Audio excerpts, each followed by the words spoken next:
Hello guys, welcome to my channel. তো guys, আজকের ভিডিওতে আপনাদেরকে জানিয়ে দেব প্রতি মাসে 1500 টাকা পাবেন রাজ্যের বেকার যুবক যুবতীরা। কিভাবে আবেদন করবেন আজকের ভিডিওতে আপনাদেরকে বিস্তারিত জানিয়ে দেব। তার আগে আমার চ্যানেলে যদি আপনারা নতুন হয়ে থাকেন, চ্যানেলটি অবশ্যই সাবস্ক্রাইব করবেন এবং পাশে থাকা বেল আইকন প্রেস করতে ভুলবেন না, যাতে আমার ভিডিও সাথে সাথে আপনাদের কাছে পৌঁছে যায়। পশ্চিমবঙ্গে কর্মসংস্থানের সুযোগ বাড়ানো হচ্ছে বলে একাধিকবার জানিয়েছেন মুখ্যমন্ত্রী মমতা বন্দ্যোপাধ্যায়। কিন্তু বর্তমানে সরকারি এবং বেসরকারি বিভিন্ন সংস্থায় অনেক কম কর্মী নিয়োগ করা হচ্ছে। তাই রাজ্যের বেকার যুবক যুবতীদের আর্থিক সহায়তা দিতে রাজ্য সরকার চালু করেছে এক নয়া প্রকল্প, যুবশ্রী প্রকল্প। এর মাধ্যমে বেকার যুবক এবং যুবতীদের প্রতি মাসে 1500 টাকা করে দেওয়া হবে। রাজ্যে কর্মসংস্থানের সুযোগ বৃদ্ধি করা হচ্ছে বলে একাধিকবার জানিয়েছেন রাজ্যের মুখ্যমন্ত্রী মমতা বন্দ্যোপাধ্যায়। অনেককে সরকারি এবং বেসরকারি সংস্থায় কাজ দেওয়া হচ্ছে বলেও জানান তিনি। তারপরেও পশ্চিমবঙ্গের একটি বড় অংশের যুবক যুবতী বেকার, কারণ অনেক সংস্থা এখন কম কর্মী নিয়োগ করছে।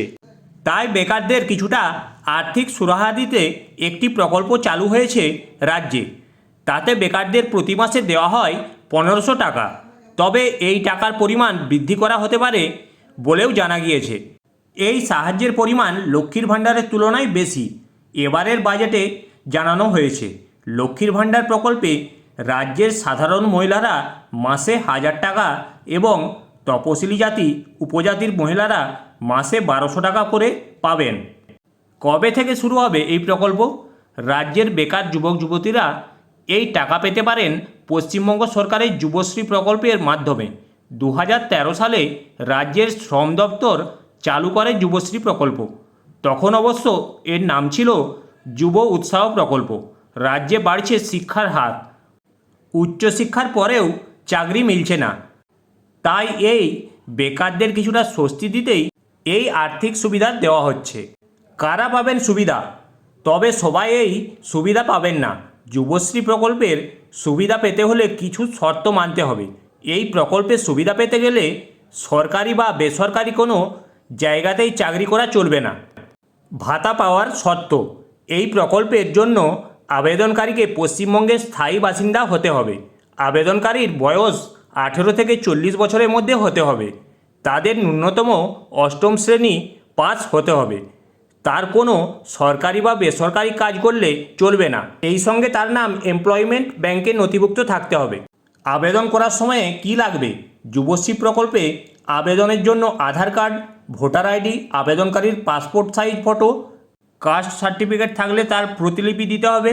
সেই সঙ্গে তার রাষ্ট্রায়ত্ত ব্যাংকে থাকা অ্যাকাউন্ট সংক্রান্ত তথ্য এবং নথিও দিতে হবে। আবেদন প্রক্রিয়া: যুবশ্রী প্রকল্পে আবেদন মূলত অনলাইনে করতে হয়। আবেদনের জন্য এমপ্লয়মেন্ট ব্যাংক wb.government.in এই লিঙ্কে ক্লিক করতে হবে। সেখানে রেজিস্ট্রেশন করার পর নিউ এনরোলমেন্ট জব সিকার অপশানে ক্লিক করতে হবে। একটি অ্যাপ্লিকেশন ফর্ম এলে সেখানে যাবতীয় তথ্য উল্লেখ করতে হবে। সেই সঙ্গে নথিগুলি আপলোড করে সাবমিট করতে হবে। পরে সেই আবেদন প্রিন্ট করে জমা দিতে হবে নিকটবর্তী এমপ্লয়মেন্ট এক্সচেঞ্জে। তো গাইস, এই ছিল যুবশ্রী নিয়ে আপডেট। ভিডিওটি যদি আপনাদের ভালো লেগে থাকে অবশ্যই একটি লাইক করে দিবেন।